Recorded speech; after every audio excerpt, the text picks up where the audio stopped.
Hi guys, this is Rupesh Singh from SBS children academy. स्वागत करता हूं आप सबका मेरे YouTube channel AR commerce classes पे। गाइस, पिछले वीडियो लेक्चर में जो टॉपिक हम लोगों ने स्टार्ट किया था, ये वीडियो लेक्चर उसी टॉपिक का पार्ट 2 है। मीन्स इस वीडियो लेक्चर में भी हम लोग rules of debit and credit के लिए ट्रांजैक्शंस के एनालिसिस करेंगे according to the traditional approach and also the modern approach. Means transactions को according to the traditional approach, that is personal account, real account and nominal account के according, या according to the modern approach asset, liability, capital, expense and income के according कैसे classified करेंगे और particular उन accounts के according जो rules है, किसी भी चीज़ को इंक्रीज़ या डिक्रीज़ होते समय डेबिट या क्रेडिट को यूज़ करने का, उसको देखेंगे। तो आइए शुरू करते हैं आज का ये वीडियो लेक्चर, जिसमें हम लोग करने जा रहे हैं analysis of transaction according to the traditional approach and also the modern approach. So transaction is here: purchase goods for rupees 1,75,000 in all, out of which 60% of goods were on credit from Mr. Nitin. Means first of all इस account में, इस transaction में जो पहला account involve है that is the goods. Goods के लिए या तो हम लोग वर्ड यूज़ करेंगे परचेज्ड, या तो यूज़ करेंगे सेल्स। क्योंकि ये परचेज्ड है, so we have to use the word purchase here. तो one account is identified here, that is purchase. Out of this purchase 60% of good were on credit from Nitin. So that means credit purchase के case में उस person का name जो कि business के लिए as a creditor treat होगा, we have to write down here the name mister Nitin, and rest of 40% will be paid in cash, so the cash is involve here. So guys, simply in this transaction this 3 account is involve, that is purchases, cash and mister Nitin means our creditor. According to the traditional approach, purchases belong to the nominal. According to the traditional approach, cash is belong to the real. And according to the traditional approach, Mr. Nitin means creditor is belong to the personal account. So rule for the nominal account is debit what comes in, credit what goes out. This is not for the nominal account. This is for the personal account. So rule for the personal account is, nominal account is debit all the expenses and loss, credit all the income and gain. So look at here, this is the expense, so it is debited here. Cash is the real account, and the rule for real account is debit what comes in, credit what goes out.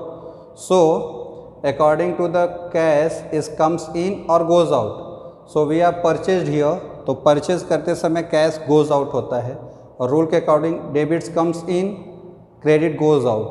So this is the credited here. Mr. Nitin, personal account, debit the receiver, credit the giver. So we are purchased from Mr. Nitin. So Mr. Nitin is the giver here. So rule for the giver and receiver, debit the receiver, credit the giver. So that's why Mr. Nitin is credited here. After that, according to the modern approach, purchases is treated as the expense, cash is treated as the asset, and Mr. Nitin is the liability for the business, so it is treated as the liability. Rule for expenses, expenses increase so debit, decrease so credit. So expenses increased here, so it is debited. Rule for asset, asset increase so debit, asset decrease so credit. So our asset is decreased here, so it is credited. Rule for liability, liability increase so credit, if decrease so debit. So liability is also increased, so it is credited here. Next transaction, that is the goods stolen by an ex-employee costing rupees 8,000 sale price ₹9,500। देखिए इस transaction में जो account involve है वो क्या क्या है। First of all that is the goods and second one is here stolen by an ex employee, that means loss. अगर आपका गुड्स बिजनेस से चोरी हो गया, डिस्ट्रॉय हो गया, तो ये आपके बिजनेस के लिए एक लॉस ट्रीट होता है। So second one is here that is the loss by the theft. So always we have to know कि at the place of the goods we have to use only the two word, either the purchase और the sale. तो क्या इस goods को हम लोगों ने cell किया? नहीं किया था, तो इसलिए हम लोग यहाँ पे सेल वर्ड यूज़ नहीं करेंगे। यहाँ पे भी हम लोग जो वर्ड यूज़ करेंगे गुड्स के लिए that is the purchases. Here purchases means जो हम लोगों ने परचेज किया था उस परचेज को हम लोग यहाँ पे डिक्रीज़ कर रहे हैं, मीन्स वो उतनी चीज़ें हमारी कम हो गई ड्यू टू द थेफ्ट की वजह से।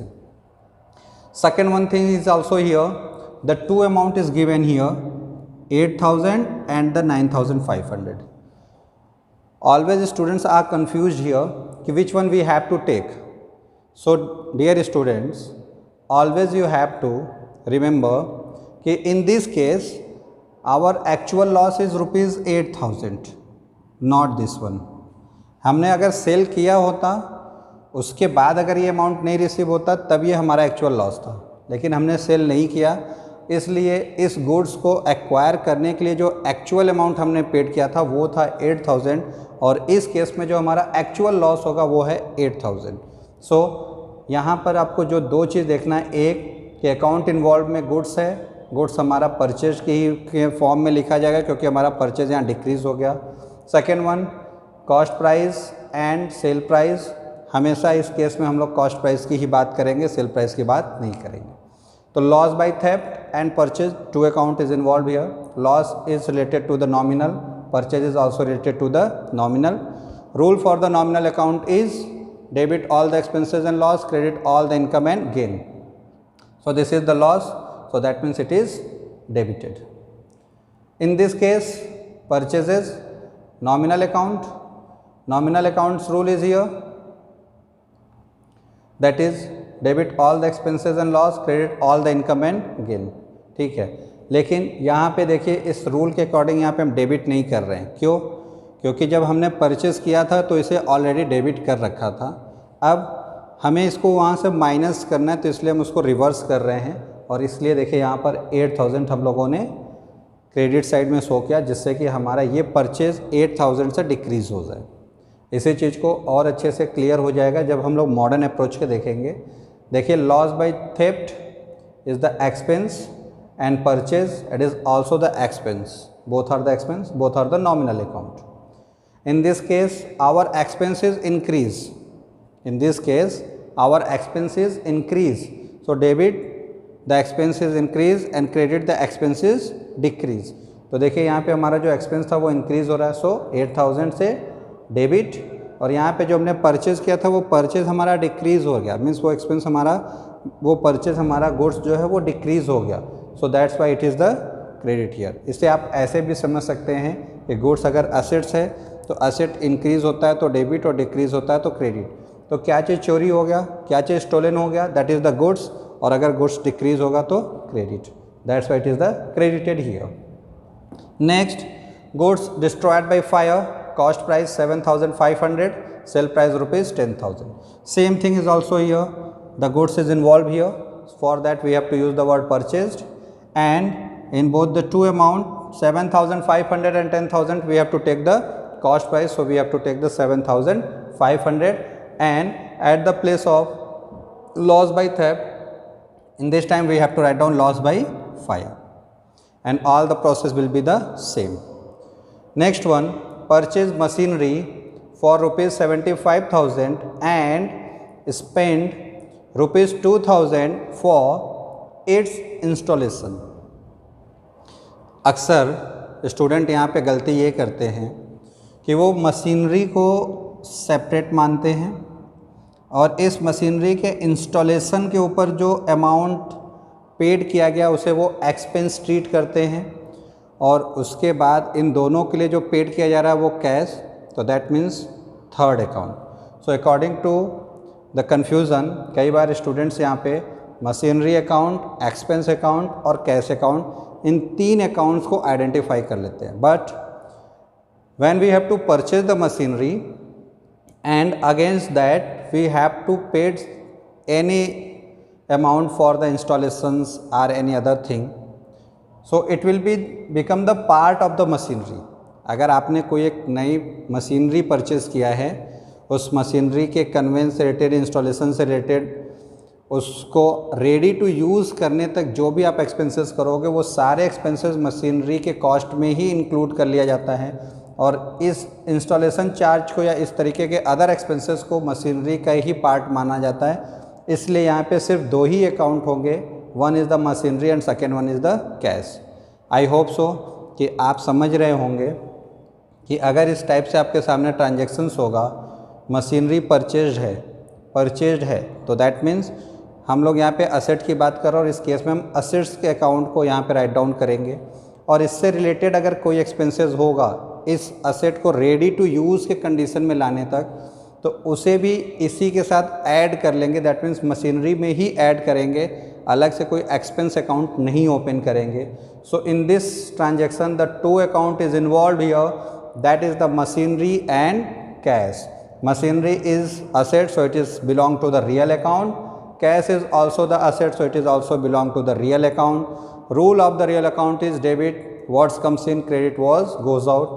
Machinery is comes in, so it is debited, and cash is goes out, so it is credited. According to the modern approach, machinery is the asset and cash is also the asset. According to the rule, increase asset increase, so debit; asset decrease, so credit. So this asset is increased, so debit, and this asset is decreased, so credited. Next transaction, paid to Nupur out of business fund for the repair of Hari's own cars. Means अगर हम business के amount को personal use के लिए दे रहे हैं, सो it is for the drawing. So drawing तो हो रहा है, लेकिन वो ड्राइंग किसका हो रहा है? कैश का हो रहा है। So the 2 account is involve here in this transaction, that is the drawing and cash. Drawing is related to the personal account and cash is related to the real account. Personal account means receiver and giver, so it is the receiver here, and cash is comes in goes out, so cash is goes out here. So receiver according to the personal account, debit the receiver, credit the giver, so it is the receiver, so debited. What comes in debit, was goes out is credit according to the real account, so it is goes out, so it is credited here. According to the modern approach, drawing is related to the capital and cash is related to the asset.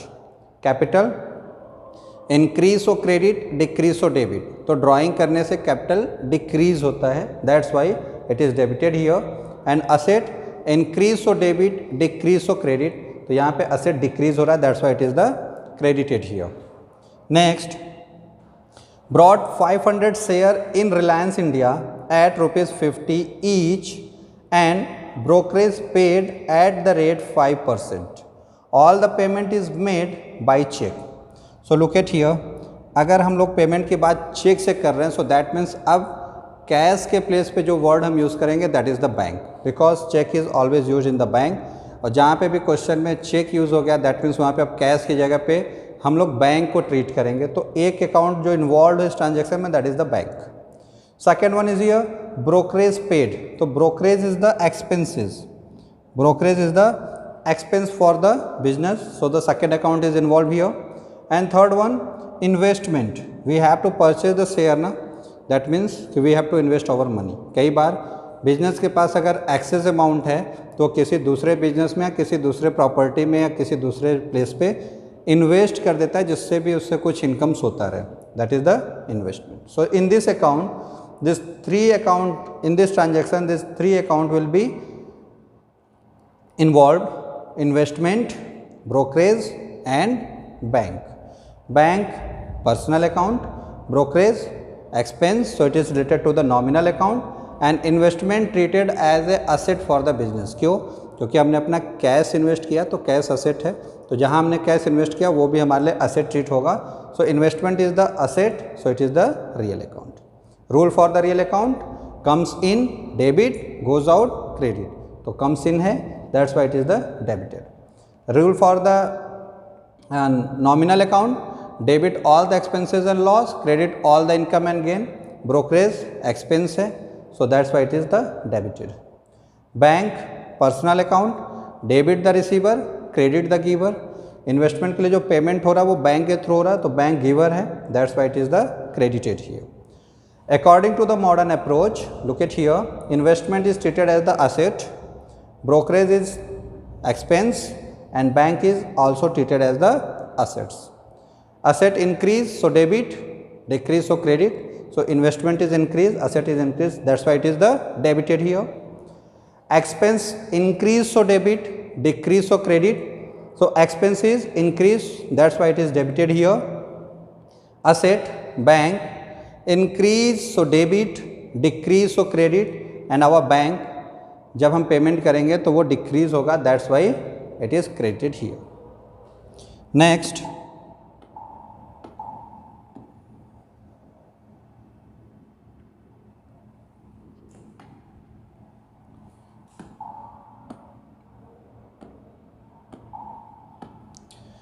Paid cash to Lucky on behalf of Mohit rupees 9200। ये आपको समझना बहुत ज़रूरी है। Suppose that this is our business, this is mister Lucky and this is mister Mohit. Suppose that mister Mohit ने कुछ goods या services, कुछ भी जो बिज़नेस को प्रोवाइड किया था, रेंडर किया था, उसके अगेंस्ट बिजनेस को रुपीज़ 9200 पेड करना था मिस्टर मोहित को, बट बिजनेस ने इमीडिएट पेमेंट नहीं किया। दैट मीन्स ये पेमेंट ड्यू है जो कि फ्यूचर में बिजनेस मिस्टर मोहित को करेगा। लेकिन मिस्टर मोहित ने रिक्वेस्ट किया बिजनेस से कि ये 9200 अमाउंट आप मेरे बिहाफ पे मिस्टर लकी को पेड कर दीजिए, और अब बिजनेस ने ये अमाउंट 9200 पेड कर दिया मिस्टर लकी को। तो देखिए, ट्रांजैक्शंस मिस्टर बिजनेस और मिस्टर मोहित के बीच में है, between the Mohit and business, not in between the lucky. तो बिजनेस चाहे लकी को पेमेंट कर दे, लेकिन जब वो रिकॉर्ड करेगा तो ये पेमेंट उसने लकी को इसलिए नहीं किया है क्योंकि वो बिजनेस ट्रांजैक्शन की वजह से किया गया, वो इसलिए किया है क्योंकि वो मोहित के बिहाफ पे कर रहा है। तो एंट्री जब भी होगी वो बिजनेस और मोहित के बीच में ही होगा, क्योंकि इनके बीच में बिजनेस ट्रांजैक्शन हुआ था, इनके बीच में ट्रांजैक्शन नहीं हुआ था। तो पेमेंट भले हम यहाँ पे इनको दें, लेकिन ये हमारे ट्रांजैक्शन का पार्ट नहीं होंगे, क्योंकि ये हमारा ट्रांजैक्शन मोहित और बिजनेस के बीच में है। तो देखिए, paid cash to Lucky, Lucky को कैश पेड किया गया on behalf of Mohit, Mohit के बिहाफ पे। तो यहाँ पर हम लोग जिसको ट्रीट करेंगे वो कौन होगा, मोहित होंगे। तो अकाउंट में इन्वॉल्व होंगे एक तो मोहित, और सेकेंड उनको पेड किया जा रहा है cash, so second one is the cash. So Mohit and cash, Mohit belong to the person, so that means it is came in the category of the personal account, and cash is came in the category of the real account because cash is the asset. Rule for the personal account, debit the receiver, credit the giver. अब ये receiver है या giver है, so it is the receiver, so that's why it is debited. Real account rules, comes in debit, goes out credit. तो cash comes in हो रहा है, goes out हो रहा है, हम पेमेंट करेंगे तो goes out होगा, so goes out, so according to that it is the credited here. According to the modern approach, Mohit is the asset. Why? Because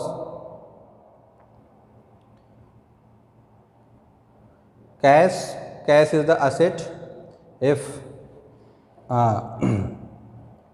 cash is the asset, if cash is decreased, so it is credited, and we have to pay the amount to Lucky on the behalf of Mohit. तो हमने मोहित के behalf पे paid किया lucky को, लेकिन ये amount हमें चाहिए किससे, मोहित से। तो मोहित बिजनेस के लिए अब वो पर्सन है जिससे कि बिजनेस को अमाउंट रिसीव करना है। So according to this Mohit is the treated a debtor for the business, and debtor is treated the asset for the business, and if your asset is increase so debited, that's why it is debited here. Next, received an order of ₹45,000। देखिए कभी कभी business में क्या होता है कि business order receive करता है। ऑर्डर मीन्स कि किसी गुड्स की डिलीवरी करना है, कोई सर्विस रेंडर करना है, उसके लिए ऑर्डर दिया गया from Vaibhav for supply of goods and receive ₹25,000 advance. एक ऑर्डर मिला बिजनेस को और उस बिजनेस के साथ ही उसे अमाउंट मिल रहा है एडवांस में, as a advance amount, that is 25,000। पीछे हम लोगों ने कॉन्सेप्ट पढ़ा भी था अकाउंटिंग इक्वेशन के समय। Outstanding means remain unpaid, accrued income means service due rendered हो गया या गुड्स सेल हो गया लेकिन अमाउंट रिसीव नहीं हुआ, that is the accrued income. And the cash immediate at the time of the transaction, either the cash paid or received, and prepaid and received in advance. Prepaid means या तो हमने goods अभी receive नहीं किया या service अभी हम लोगों ने अवेल नहीं किया और पेमेंट कर दिया, दैट इज़ द प्रीपेड। और एडवांस मीन्स हमने अमाउंट तो रिसीव कर लिया लेकिन उसके अगेंस्ट या तो अभी गुड्स हमने सप्लाई नहीं किया या तो हमने सर्विस रेंडर नहीं किया, दिस इज़ द एडवांस। तो देखिए एडवांस क्या होता है कि अगर आपने किसी से अमाउंट ले लिया और अगर उसके अगेंस्ट आपने सर्विस रेंडर नहीं किया या गुड्स भी सप्लाई नहीं किया तो ये आपके ऊपर मीन्स बिजनेस के ऊपर एक ऑब्लिगेशन, एक लाइबिलिटी क्रिएट करता है कि फ्यूचर में हमें इस अमाउंट के अगेंस्ट या तो सर्विस रेंडर करना होगा या तो गुड्स सप्लाई करना होगा। तो देखिए यहाँ पर जो हमें ये 25,000 अमाउंट रिसीव हो रहा है वो अगेंस्ट सप्लाई ऑफ गुड्स के हो रहा है। सो दैट मीन्स एक तो हमारे पास कैश इन्वॉल्व है, received order, that means cash is involve here, and second one advance from Vaibhav, that means Vaibhav is the creditor and it is the liability for the business कि फ्यूचर में इन्हें हमें good supply करना होगा। तो at the same time Vaibhav involve है, दो person, that means two accounts is involve here. Cash is the asset, so it is related with the real account, and Vaibhav is the person, so it is related to the personal account. Rule for the personal account, either the giver or receiver, so Vaibhav is the giver, so according to the rule of personal account, debit the receiver, credit the giver, so that's why it is credited here because Vaibhav is the giver, so according to the rule of debit and credit, Vaibhav is credited here. Cash is the asset belong to the real account. Rule of the real account is debit what comes in, credit what goes out. Cash is comes in here, so according to that it is debited here. According to the modern approach, cash is treated as the asset and Mr. Vaibhav जिन्हें कि हमें supply करना है और ये हमारे ऊपर एक लाइबिलिटी है, ऑब्लिगेशन है, so it is treated as the liability. Asset increase so debit, decrease so credit, so asset is increase so it is debited here. Vaibhav liability, liability increase so credit and decrease so debit, so liability is also increased here, so it is credited here. Next one is here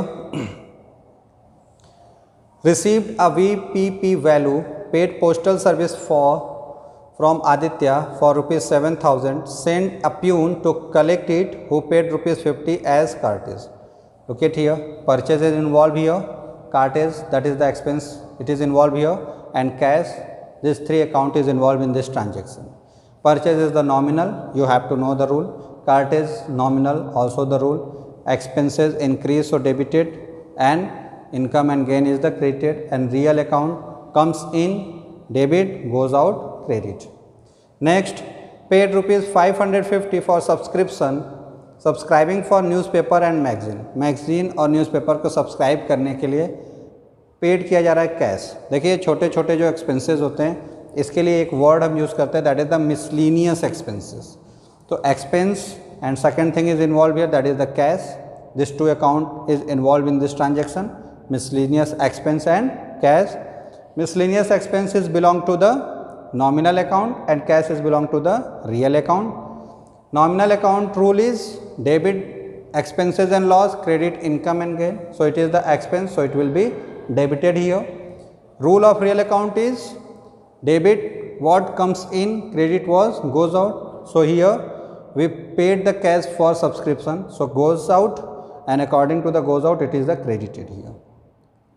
According to the modern approach, expense is involved here and cash is the asset, so that means asset is involved here.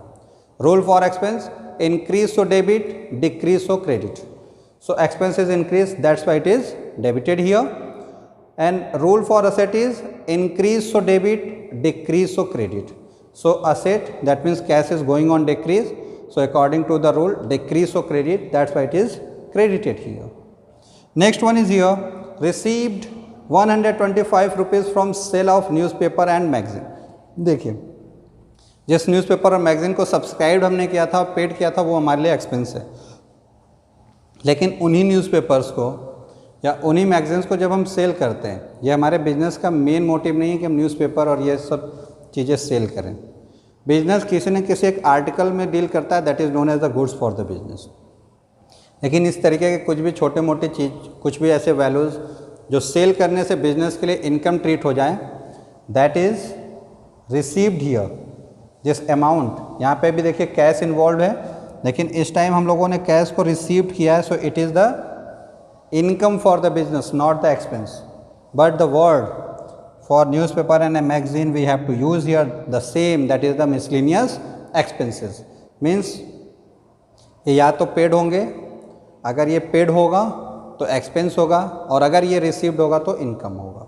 Cash related to the real account, miscellaneous expenses related is the nominal account. Rule of the real account, debit what's comes in, credit what's goes out. So cash is comes in, that's why it is debited. Expenses, miscellaneous expenses related to the nominal account, debit expenses and loss, credit income and gain. And in this time we have to receive the cash, that means it is the income. So that why income, and that is credited here. According to the modern approach, cash is the asset and we have to receive this. So this is the revenue, means income for the business. Rule: increase asset is debited, asset decrease, so credited. So our cash is increased, asset is increased, that's why it is debited here. And income, revenue, increase, so credited, and decrease, so debited. So income is also increased, that's why it is credited here.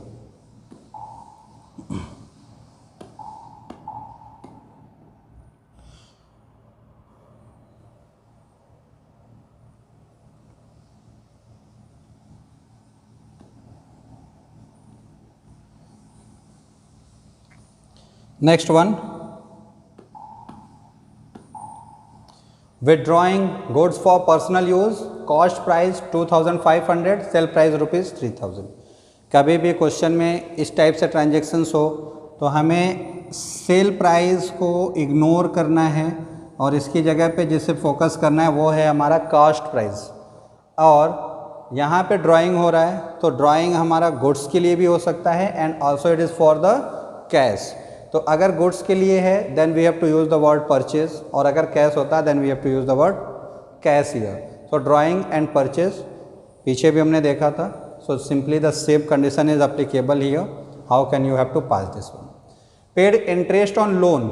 Loan means business ने अगर किसी से कोई amount use करने के लिए अपने business में यूज़ करने के लिए लिया हुआ है और उसके अगेंस्ट कोई पेमेंट कर रहा है, that is the interest. So it is treated the expense for the business. Interest on loan, and that is the cash. So interest on loan is the expense, so it is related to the nominal account. Cash is related to the real account. Rule for the nominal account: debit all the expenses and loss. So it is the expense, so it is debited. Real account comes in debit, goes out credit. So cash is goes out, so that wise it is credited here. And according to the modern approach, expense and cash is the asset. This two account is involved. Expense increase, so debited, and asset decrease, so credited. So that's why it is debit and credit. So guys, उम्मीद करता हूँ कि इन दो video lectures जिनसे हम लोगों ने ये देखा कि how can you have to analyse the transactions and identify the account involved in the transaction, and according to the rules of debit and credit, according to traditional approach and modern approach, you have to identify कि which one account is debited and which one account is credited. So guys, this is our video lecture based on the analysis of transactions. आपसे उम्मीद करता हूँ कि ये अगर आपके लिए हेल्पफुल है तो आप ज़्यादा से ज़्यादा प्रैक्टिस कीजिए। जो भी आपके पास बुक्स हो उन बुक्स में से जितने भी ट्रांजेक्शन्स मिले उन ट्रांजेक्शन्स को फाइंड आउट कीजिए, नोट डाउन कीजिए, उनमें से ट्रांजेक्शन्स में से अकाउंट्स को आइडेंटिफाइड कीजिए and according to both the approaches traditional and modern approach उनको डेबिट और क्रेडिट अकाउंट में डिवाइड कीजिए। अगर इस पे आपने अच्छे से टास्क कर लिया, अगर आपने इन रूल्स के ऊपर बढ़िया प्रैक्टिस करके अच्छा ग्रिप बना लिया तो आगे आने वाले सारे चैप्टर्स आपके लिए ईजी हो जाएंगे। So hope so you have to enjoy this video lecture and also understand how can the rule of debit and credit according to the traditional approach and according to the modern approach will be applicable on the accounts involved in the transactions. So thanks for watching my video lectures. Stay safe, stay home.